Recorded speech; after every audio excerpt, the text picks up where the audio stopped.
Bismillahirrahmanirrahim. Assalamualaikum warahmatullahi wabarakatuh. Bismillah, alhamdulillah, wassalatu wassalamu ala rasulillah, Sayyidina wa maulana Muhammad ibn Abdillah, la hawla wa la quwata illa billah. Pertama-tama marilah kita panjatkan puja-puji kehadirat ilahi Rabbi, salawat beserta salam marilah kita hadiahkan kepada junjungan kita Nabi Muhammad sallallahu alaihi wasallam. Pada kesempatan ini, perkenalkan nama saya Tessa Anggreni. Saya sebagai mahasiswa SKI Darul Falah. Di sini saya akan membahas tentang usul fikih. Yang mana di dalam usul fikih ini ada teori Imam Al-Ghazali. Yang mana Imam Al-Ghazali ini mengemukakan teori tentang usul fikih itu ada berdasarkan analogi yaitu sebuah pohon. Ini ibaratkan sebuah pohon. Nah, pohonnya itu bisa disebut dengan dalil, buah itu bisa disebut dengan hukum, dan orang yang mengambil buah itu bisa disebut dengan mujtahid, dan proses kaifiahnya itu bisa disebut dengan ijtihad. Gitu. Mengambil buah itu bisa dengan beberapa cara. Bisa dengan dinaiki tangkalnya, bisa dengan pakai tongkat, bisa dengan beberapa cara. Jadi kaifiahnya itu, ijtihadnya itu, kaifiahnya itu bisa dengan beberapa cara untuk mengambil hukum tersebut. Gitu. Dengan dalilnya adalah sebuah pohon.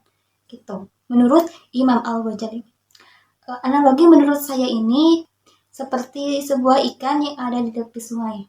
Yang mana ikan itu bisa disebut dengan hukum, sungainya itu bisa disebut dengan dalil, dan orang yang mengambil ikan itu bisa disebut dengan mustahid, serta orang kaifiahnya itu bisa disebut dengan ijtihad. Jadi kaifiah ijtihadnya itu ada beberapa cara gitu. Kalau dianalogikan dengan sebuah ikan gitu. Kalau usul fikih ini untuk menentukan sebuah hukum itu ada beberapa kaifiah, ada beberapa cara dengan mana disertai dengan dalil dan hukum tersebut bisa dihukumi kalau ada kaifiahnya, kalau ada caranya. Jadi menentukan sebuah dalil itu bukan dengan satu cara, tapi dengan beberapa cara. Kalau di dalam kitab Mabadi Awaliyah ini, hukum itu ada 9. Wajib, sunnah, mubah, haram, makruh, sahih, batil, rukhsah, dan ajimah. Gitu. Kalau sebuah di dalam Mabadi Awaliyah. Jadi menentukan sebuah dalil itu, menentukan sebuah hukum itu dengan beberapa kaifiah, bukan dengan satu kaifiah saja, tapi dengan beberapa kaifiah dengan pertimbangan-pertimbangan. Apakah bisa dihubungi wajib? Apakah bisa dihukumi makruh? Apakah bisa dihukumi haram? Nah, di dalam kitab Mabadi Awaliyah ini ada usul fikih yaitu membahas tentang amar. Apa itu amar?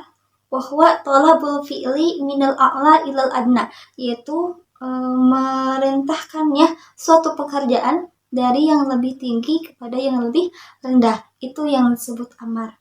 Contoh, aslu fil amri liwujubi ilama dalilu ala hilafihi qala ta'ala aqimus shalah wa atuz zakah.